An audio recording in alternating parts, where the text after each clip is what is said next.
Should we be getting excited for the offseason that is in store for the Atlanta Falcons? Well, my guest, Allen Strk, shares his excitement over the Falcons' ongoing defensive coordinator search, potential big acquisitions this offseason in free agency, including a blockbuster trade for quarterback Lamar Jackson on today's Locked On Falcons. You are Locked On Falcons, your daily Atlanta Falcons podcast. Part of the Locked On Podcast Network, your team every day.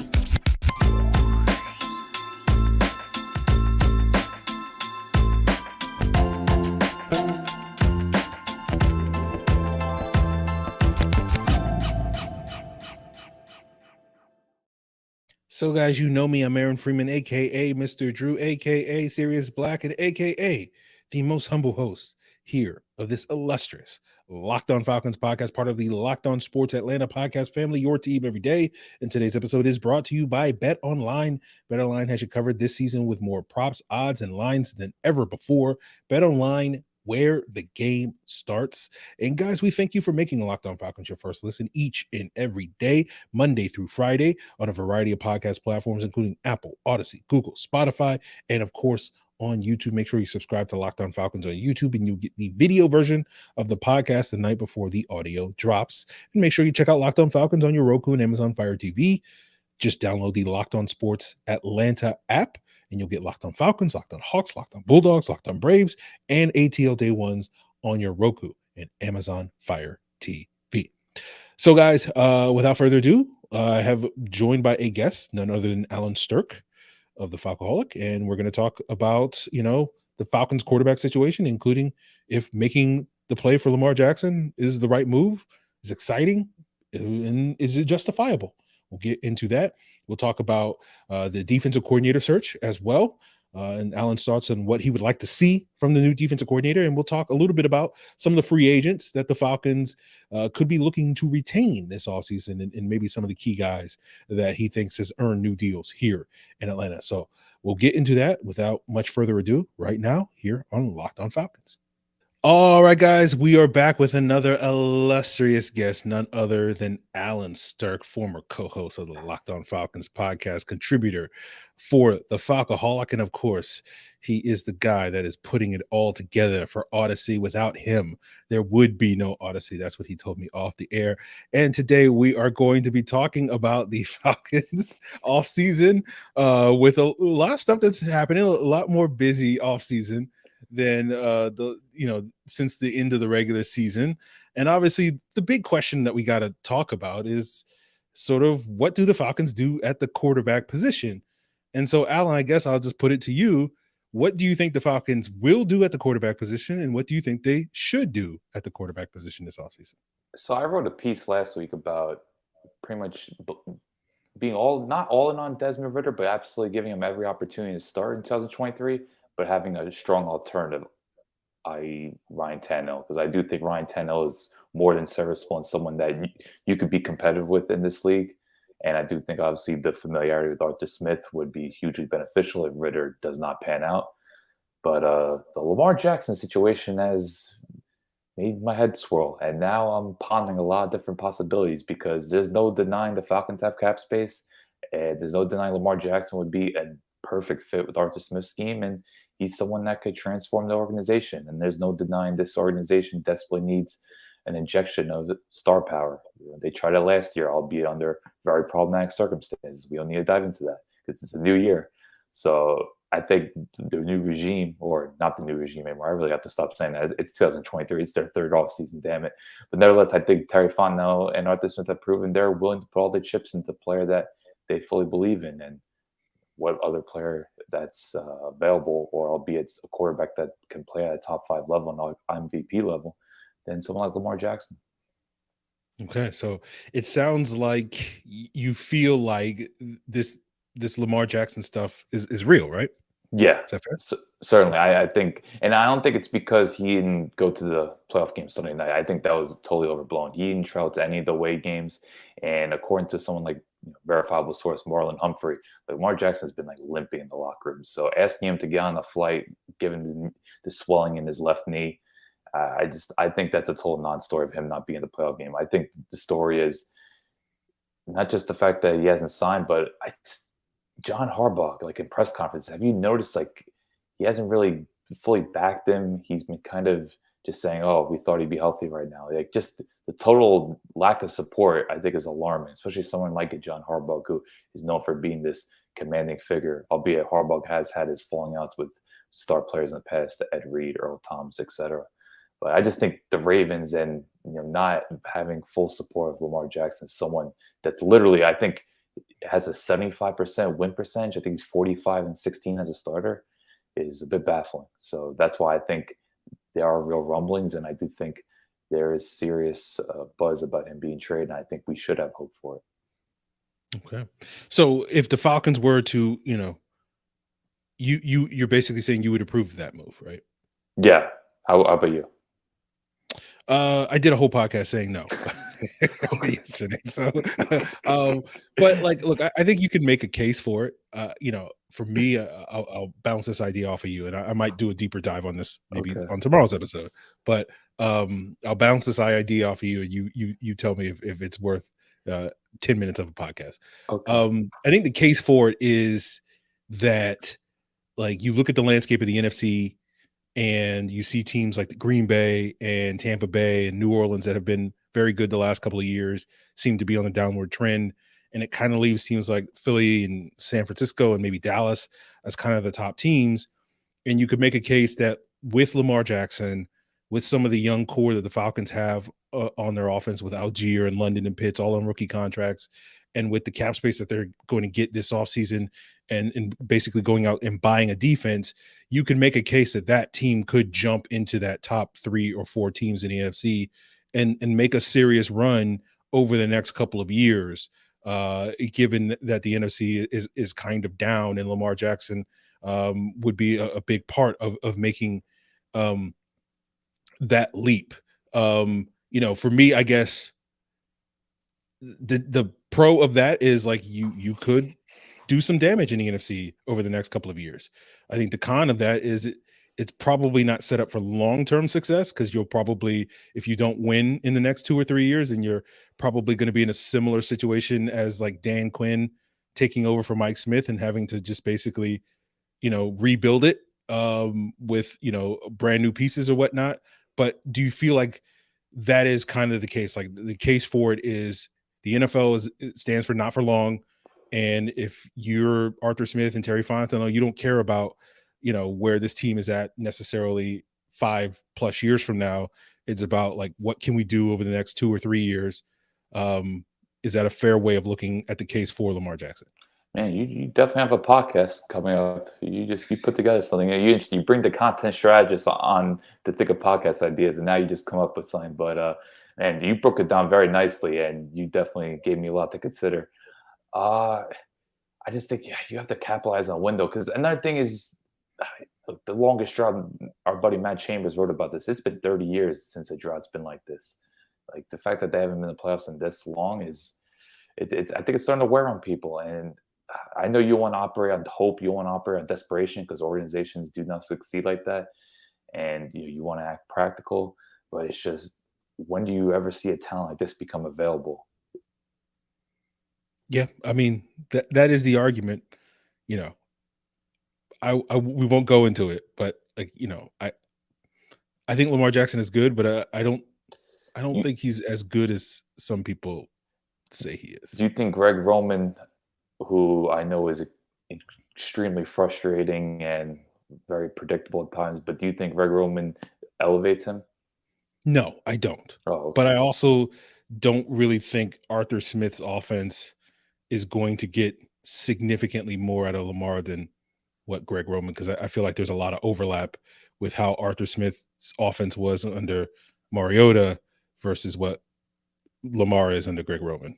I do think this does play a factor, is that Lamar likes big catch radius guys. I think he best aligns with them. Like you look at guys like Andrews, and he's healthy, Bateman. Like I think having guys like London, Pitts would greatly benefit him, because Lamar isn't the most accurate passer, but at the same time he knows how to give his playmakers opportunities on the ball. And I do think the timing of it. Like, it just seems like, all right, the Ravens, they're very just, I don't know, they operate so bizarrely with their formations, and they do like to run a lot of mesh and a lot of stick. Like, it's just kind of formulaic, but at the same time, I think given that Arthur Smith, you see those like quick slants, those digs. Like, I think hitting London and Pitts and Stride, I think he's someone that could do that consistently. So that's where I'm thinking maybe like this Lamar Jackson, even though he's not the most accurate thrower, I think he could really benefit running those read options and utilizing play action, just hitting London, Pitts, and middle field. Because ultimately, the Arthur Smith offense, it's kind of in between the numbers. Like, I don't know if Lamar's ever been that great outside the numbers, but I think he's been very good inside the numbers. So I think that's where kind of the fit aligns, at least for me. Yeah, no, I think he fits in this offense. I just, I don't expect, I don't know, like, to me, like, Lamar has been a much maligned quarterback over the course of his career, right? There have been some people that are basically like, he's terrible, he's a running back, he's this, all that stuff. Bill Polian, of course, comes to mind. And I think that, as is often the case when it comes to these quarterbacks, I think that has caused some people to kind of have a backlash to the backlash and kind of overrate him as a passer. Like, I think he's a good passer, but like, I kind of see him as like the 13th best passing quarterback in the NFL, something like that. Which is fine when you're the most electrifying playmaker at the position. Yeah, but again, for me, the long-term issue with Lamar is, like, I don't know if having the 13th best passer in the league is really going to do anything for you in January. Okay, yeah, all right. Let's get, and we also have to take into account how's he going to do with a defense that is not top 10. Like, he's been playing with top 10 defenses over the majority of his career. Yeah, I mean, like, this is going to sound like an insult, and it is at face value. I think he is definitely much better, but like, to me, he's kind of a lot like Mariota, like the best version of Mariota in this offense, and like, that's probably a guy that this year probably leads his team to 12 wins and the 4th seed. But like, I don't know if I would look at them as a team that can, consistently beat teams like San Francisco and Philadelphia in January. I agree with the latter point, but please don't put Mariota in the scene. Like, Lamar can throw deep. Like, I think Lamar's he can throw deep. Yes. Yeah, like, come on, when Mariota throws deep, you don't know what area code's going to end in. Like, that's true. Let's be like, what I mean is, like, the best version of Mariota. I get it. Making the plays that the Mariota stands insists that he's capable of making, and the rest of us realize that he's not. And a little bit better than that, right? Yeah. Like, I think Lamar's that guy. Okay. I also want to clarify. I'm putting this under the should category, but ultimately, I do think the Ravens will come to their senses and they're going to come to an agreement, barring something astronomical. But I think the Falcons aren't going to give them this crazy offer. 3 first-round picks? Like, I don't know. I just maybe don't see them going the route that, say, Denver did Russell Wilson. Like, I don't think they're going to totally break the bank.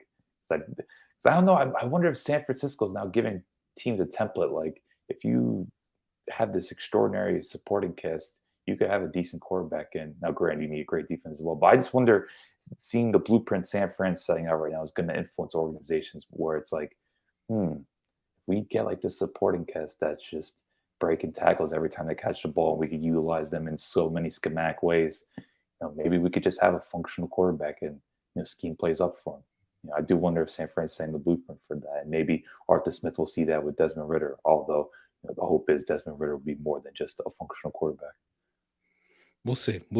Obviously, that will be probably played out over the next week or two to see sort of if the San Francisco blueprint is the way to go. But obviously they thought they needed to make a big improvement at the quarterback by trading up for Trey Lance. So we'll see how that all plays out. Guys, do you think Tannehill would be a sensible sign? Would you be for that?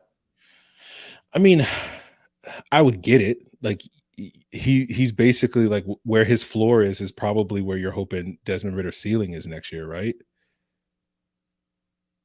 We don't have higher expectations or hopes. I mean, I don't think he's going to be putting up numbers like he did in 2019 and 2020 anymore. Oh, wait, I think I misheard you. Excuse me. No, I get what you mean now. So you're saying Tannehill's floor is Ridder's ceiling, correct? this year, not necessarily long term. I'm Okay, saying like okay, all right. where Tannehill's going to come in 2023, like he's going to be here, and you're Right. hoping Ritter gets there. Like Ritter's Okay. down here somewhere. Like All right. you're hoping he gets there. I'm 100% in agreement. Okay, no, I think I flipped the opinion around. I'm just like, wait a minute. You think Ritter's ceiling is Tannehill's floor? Give every first round pick from Lamar. But no, that's a good point. Yeah, at this point, with Tannehill, it's like you want him to manage the offense. You want him to get those 3 or 5 times a game. Try to run those option plays with them, and just don't turn the ball over, and make the throws you expect them to make. Utilizing play action. So yeah, that's a fair assessment. I just think either him or Jacoby Brissett would be the best alternatives if you need a real credible backup. I don't even want to say serviceable backup. I want a real credible backup. Okay, but I think that's fair. There's a lot of Jacoby Brissett support within the fan base. I've noticed that recently. He's played well. Yeah, I think he has. We're not going to get into it, but I just remember back in 2019 where people were like, "Oh, Jacoby Brissett sucks," and I'm like, "He's better than people think he is." But I always liked him. I always thought him and Teddy Bridgewater were the best backups in the league, but Teddy Bridgewater can't stay healthy anymore, so he's out of the conversation. I mean, I remember, we'll move on in a second, but like I just remember in that 2019 season when we were about to play the Colts, and everybody's like, "Yeah, we'll beat the Colts," and I'm like, "No, Jacoby Brissett's actually kind of good." And then like everybody's like, "Oh, Mariota's gonna be," and I'm like, "Mariota's trash." Right? So like when we lost to the Colts, I was like, "Yeah, that makes sense to me." While everybody else was like, "I can't believe we lost Jacoby Brissett and the Colts." And then when we lost to the Titans, I was like, "How did we lose to the Titans? Because Mariota's garbage." But Didn't Matt Ryan throw like 4 incompletions in that Colts game? Like, didn't he have wasn't 35 or 39 or something? I remember he Matt put Ryan, I know Jacoby Brissett had like a ridiculous. he did too, but I remember because Eberflus's defense, you get chunk gains every 4 plays. Like Eberflus's defense, they just give out gifts. So I feel like that was a game like Austin Hooper had like 12 catches. Like I just remember that game, it was a mess. But I just remember Matt Ryan being very productive. I remember Matt Ryan missing. There goes that theory. I can't remember, but anyway, we'll move on. We'll move on from. It was one of Muhammad Snoo's last games. Very sad. We'll move on from this 2019. Who was that tight end? I'm gonna be thinking about that throughout the rest of it. But we'll move on. We'll talk a little bit about the defensive coordinator search now that we've done a deep dive on the quarterback situation as we continue today's Locked On Falcons here with Allen Strk. Guys, I want to tell you about today's sponsor, the mobile game Ultimate Football GM. If you've ever dreamed of becoming an NFL GM and managing your football franchise, controlling every strategic aspect of your team, now your dreams have come true, and this is the game definitely for you. And the great thing about Ultimate Football GM is you're firing the coaches, the coordinators, you're trading, drafting, and signing players. There are real challenges. It's very realistic. We've been talking with some of the listeners on the Discord about some of the challenges, their successes, their failures on the show. So definitely highly recommend it for you guys that want to prove that you're the knowledgeable person that can turn around your favorite sports team. And the great thing is that you can get a 100% free boost to your franchise with the promo code Locked On, all caps, in the game shop. That's promo code Locked On. And if you want to download the game, just head to ultimate-gm.com or look it up in your preferred app store. That's ultimate-gm.com. Ultimate Football GM. Start your dynasty today. So, guys, I want to thank you for making Locked On Falcons your first listen, and always for your second listen, check out Locked On NFL. Get the daily conversations on the biggest stories in the NFL. And Monday, you're getting the local insiders covering the game in the in the weekends, game-to-game episodes. And, of course, Friday, you'll get those NFL key predictions. So subscribe to Locked On NFL on YouTube or wherever you get your podcasts. So, Alan, let's talk a little bit about the defensive coordinator search, right? Dean Pease retiring. I'm just curious, like, do you have any preferences? Do you have any thoughts on the ongoing search for the defensive coordinator? Is it kind of, what's the word I'm looking for here? Like, I don't want to be too generic here. I just want someone with new ideas and will like actually give coverage to these guys. I just think one thing we've seen over the past decade with Falcons defense coordinators, it just seems like they're just too bland. Like, I just want some more exoticness, which I kind of thought we were going to get with Dean Pease, but clearly that was not the case.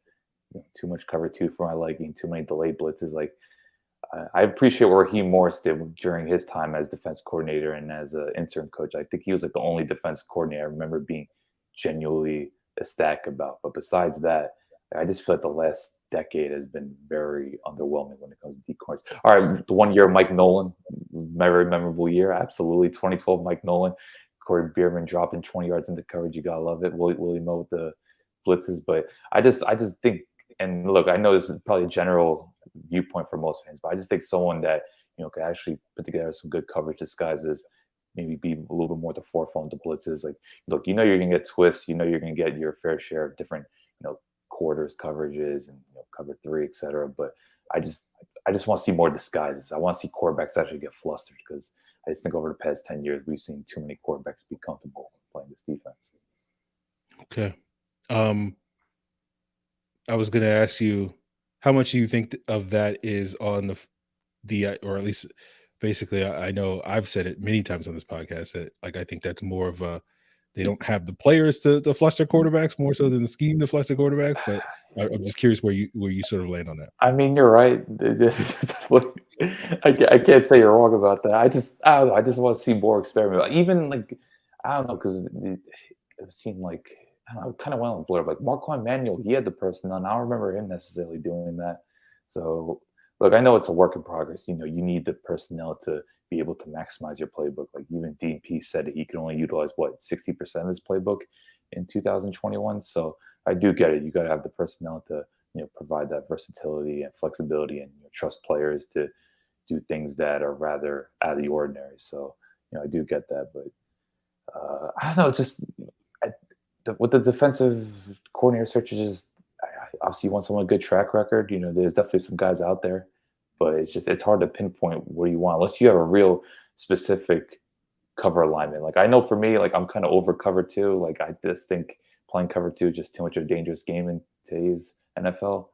But besides that, I don't have any real preferences, except I just would like to see some more coverage disguises pre-snap wise. Okay. I'm curious, did some of this weekend's matchups affect your opinion on cover 2? Because that seems to be the direction that the league is going, to more of those split safety looks and whatnot. But we kind of saw Minnesota get kind of carved up a little bit by the Giants, specifically playing some of that cover 2 stuff. Yeah, I know Dallas had success last night, but like that Tampa Bay offense, they have no speed. We love you, Julio, but like besides that, they just have no vertical threats. So I don't know how much I want to use Dallas as an example. But yeah, I don't know. Maybe I think you're right. Just I think it really ultimately depends on personnel. But I don't know. Sample cover 2 always just concerns me, just leaving that much space, and given that the Falcons kind of lack the athleticism at the back end, maybe it's why I don't think it's an ideal fit. But then again, they got $70 million in cap space, so things could change rather quickly. Yeah. Any particular free agents that you would like to see them use that money on? Oh, defensively? Sure. Let's go with that. I don't think the safety market's that good. Do you think it's good? I think it's pretty good. Really? There's Jesse Bates. I mean, that's the hope, but I don't think there's some other guys out there that aren't like superstars or anything, but they're solid. Okay, I was looking more on the D line. That's where I think they should really invest their money. I don't know what's going to happen, because San Fran. Look, I think San Fran is going to go very far in the playoffs, even potentially in the Super Bowl. But guys like Epugam and Charles Semenu, like they're going to be free agents, and like you get one of them, man, I think they can make a difference. Or even someone like a Zach Allen, like good complementary pieces. I know Deron Payne's the crown jewel, but I think there's a lot of good complementary pieces you could add to this D line. Make potentially 2 signings that I think can make a world of difference. I agree. Speaking of signings, we'll talk a little bit about some of the Falcons' impending free agents that Allen thinks should be priorities to keep this offseason. Can I make one prediction? I got a feeling about this. Look back less than March. I think Allen Lazard will be a Falcon. Okay. Because I think just as a big body and as a really good blocker, I think Allen Lazard is one of the best blocking receivers in the league. And I think Arthur Smith will value that. It's either going to be Lazard or your pick of Corey Davis will come to fruition, just because Corey Davis, Titans, it makes all the sense in the world. But something tells me Atlanta, they're going to overspend for Allen Lazard. And I'm not going to totally hate it because I think Allen Lazard's a decent playmaker. And look, he's a big body and he could block. So I think that just fills Arthur Smith's quota. You do not look amused one bit. Okay. All right. I mean, I've been hearing Falcon fans talking about Allen Lazard for feels like 3 years. So, all right. Maybe they'll finally get their wish on that front. But I'm speaking for the people. We'll talk about some of the players that Allen wants to see this team bring back this offseason to wrap up today's Locked On Falcons. And guys, I want to tell you about the number one source for your sports betting needs, your info, your stats, your news, your analysis. Of course, I'm talking about betonline.net. And since I also know that you love sports podcasts, BetOnline has those as well. Guys, get the latest odds and trends for every professional or amateur league out there, from football to basketball to soccer to esports. Find it all at betonline.net. And of course, you can find this weekend's action for the divisional round playoffs, where we're going to get a lot more intense. Is Daniel Jones going to screw me over this weekend? We'll see, right? So head over to the website at betonline.net. Use your mobile device to learn more. BetOnline is where the game starts. So wrapping up today's Locked On Falcons here with Allen Strk of the Falcoholic. Allen and I, back in the day when we were co-hosting this podcast and its previous incarnation of Falcons Fans podcast, would love around this time of year to sort of do like, will they stay, will they go, and go through like all the free agents. And I remember shocking Allen when, after a year of complaining, or 2 years of complaining about Paul Warlow, he asked me about should they keep Paul Warlow, and I was like, yeah, sure. And he was like, huh? How is that possible? You've been hating on this man for years. And I'm like, yeah, as a backup, not as a starter. Like, I hate him as a starter. He's fine as a backup. But we'll do sort of a condensed version of that. And rather than just going through the literally half the roster that is free agents this offseason, just ask Allen, are there certain guys that you sort of would put at the top of the list as guys that you would like to see back in Atlanta in 2023? You're gonna love this. My first pick, easy. Keith Smith. You got to keep Keith Smith. He's such an asset. Uh-huh. People are surprised when I'm like, I'm over Keith Smith at this point in time. Really? Yeah, I'm over it. He did a nice job stabilizing that fullback position in a post Patrick DeMarco world, but like, I feel like it's time to move on. That's my person. I think more times now he makes the necessary lead blocks this spring. He's fine. He was better, I think, in like 19 and 20 than he was this past year. I feel like this year there was some drop off. All right. Well, you're the fullback expert, so we take it for. Definitely Isaiah Oliver. I know early on he looked a bit sluggish, but I think that's just coming off the torn Achilles. But I do think Isaiah Oliver had a strong end to the season. I just think he provides solidity as a nickel corner, one of the surest tackles. You utilize him on blitzes. I just think he's versatile enough where, okay, you can't really play him on the outside, but I just think he's someone on your defense you could depend on, play a lot of snaps, and just he's pretty much usually disciplined. Like, you really don't see him make mistakes anymore. So I think someone should be valued. And all right, and I guess you convinced me, other people, but Kaleb McGary, I guess, let's do it. I think we just have to at this point. I think as frustrating as a pass blocker he may be with his short arms and slow feet at times and his sloppy technique, I just think he's so much of an asset as a run blocker. And him and Lindstrom, like, you watch that running game, it's just those two, it's like poetry in motion. Like, they were mauling people. And like, I just don't think you could break that up if the price is right. I know there's a bit of alarm bells because 1 year out of 4 years as a starter. And I know that gives bad flashbacks to Sam Baker, but I don't think Sam Baker ever stood out the way Kaleb McGary stood out. I think Sam Baker was a decent pass blocker, but McGary was borderline, like, an all-pro caliber run blocker. Pass blocking, okay, average maybe, but like, there was times you watch, especially that Ravens game, like, he's moving people, like, and we saw it through the course of the season. I just used the Ravens one as an example because I really rate the Ravens defense highly. So, yeah, I think at this point, I think we got past grudges and previous blunders and pass protection aside. I think Kaleb McGary is someone that's an asset, and I think he just fits Arthur Smith's scheme perfectly. So let's do it. Hopefully, I will not have to eat my words come 8 months from now. Okay, I'm curious watching Oliver get some looks at safety late in the season. What are your thoughts on that? I think he could do it. Now, will there be a full transition? Who knows? But you do see 3 safety looks. I know the Packers used it quite a bit. That's how they got Darnell Savage back on the field because they didn't trust him. So maybe whoever comes in as D coordinator will utilize more 3 safety looks, and that could put Oliver back there because I do think D Alfred's more than capable of playing slot corner. At least as a contributor. I don't know as a full-time star, but Alfred showed enough where he could play that. So if you want to move guys around, sure, why not?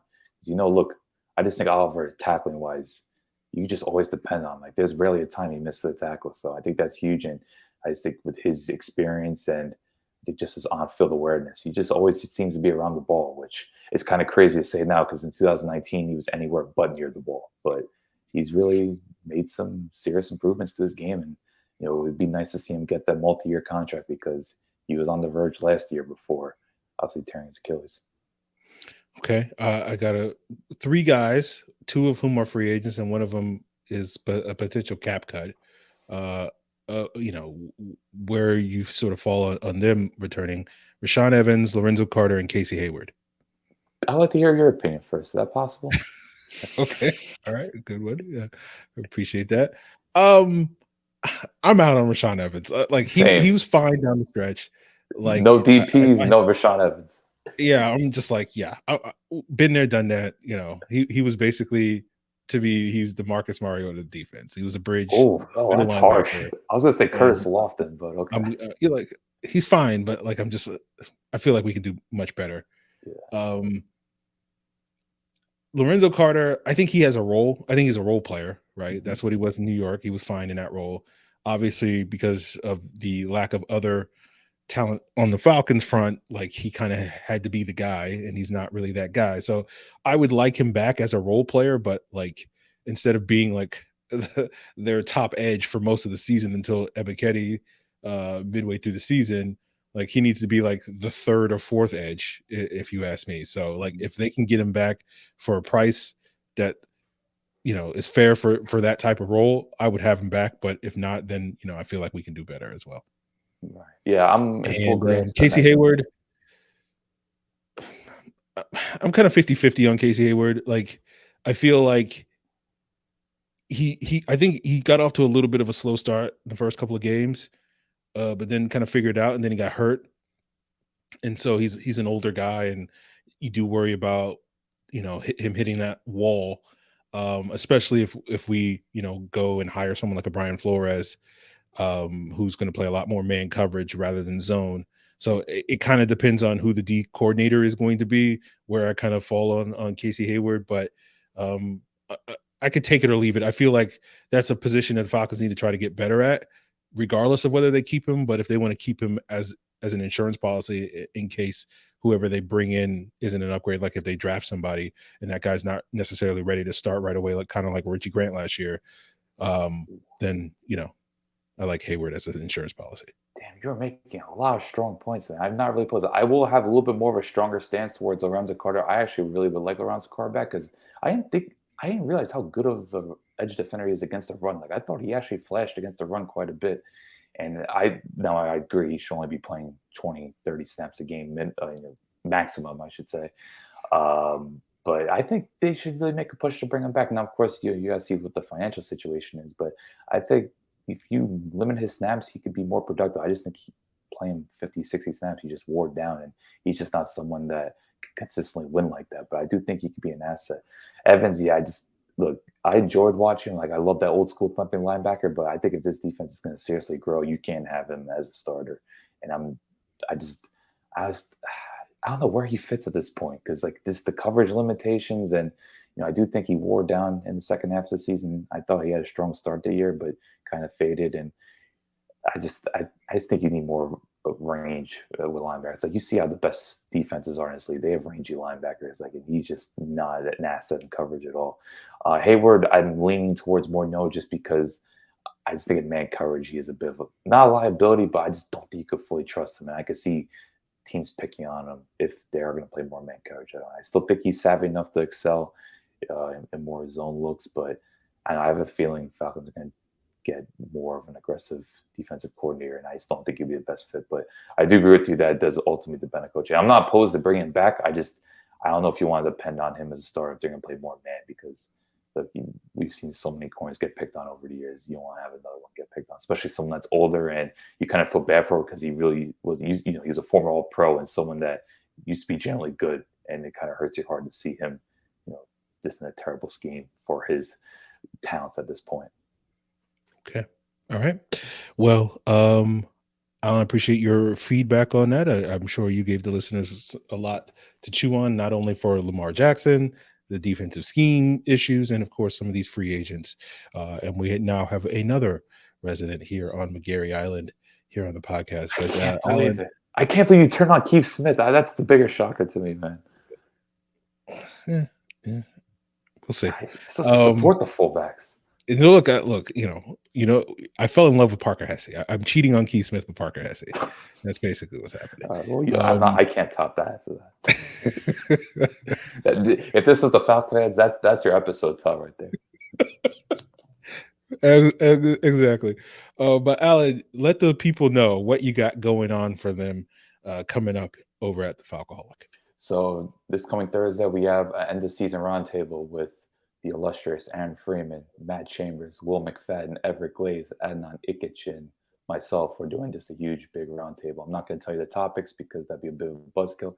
It's just we're going to touch on some of the biggest topics, at the end of the season, whether it's coaching, some of the star players, maybe an award here and there. We'll give you a little bit of an inkling of what's going on. But ultimately, it's probably the biggest roundtable I do at the end of the season. So I got that going on, and then I don't know. We'll see what the off season holds. We'll see who they hire defensive coordinator. We're at a time where we're kind of searching for content. So let's wait and see on that. And of course, we'll keep in tune with what's going on with Lamar Jackson, because I think that's just the most exciting thing going on in Falcons land outside of course, the defensive coordinator search. There you go. All right. So, Alan, again, always appreciate you coming on. Looking forward to maybe talking with you a little closer to free agency and sort of gear down on some of these potential moves that the Falcons may be making and some of these additions, including a possible blockbuster Lamar Jackson trade. So we'll pick your brain on that at a later date. But I really appreciate you joining me on this episode to talk a little bit about some of these issues, these offseason issues, as well as putting a button on the Falcons 2022 season. And guys, tomorrow's episode will probably be doing the thing that I talked about at the beginning of the episode, which is making the case for why it makes sense for Lamar Jackson to make that trade. The beauty of being me is that you're so smart that you can see both sides of an argument and make the case for either one. So I hate to say you're right, but you're right. Yes. I have to stay humble. So, I appreciate that, Alan, here on this podcast. But that will probably be on deck tomorrow. There's a listener question about a specific player that the Falcons might take in the first round that I want to get to probably as well on tomorrow's episode. A defensive back that they curious. If you want to know who I'm talking about, you'll just have to make Locked On Falcons your first watch or first listen on tomorrow. And of course, make Locked On NFL, Locked On Sports Atlanta, Locked On Braves, Locked On Hawks, Locked On Bulldogs, your second listens as well. And you, of course, can find them all on YouTube or wherever you get your podcasts. Gotta juice up my throat. I know. We're live right now. I'm just I know. It's I will cut this part out. Or I'll tag it at the end for an outtake or something. Oh yes, the lead scenes. All right. That's what I'm here for, honestly. Okay. All right, hold on.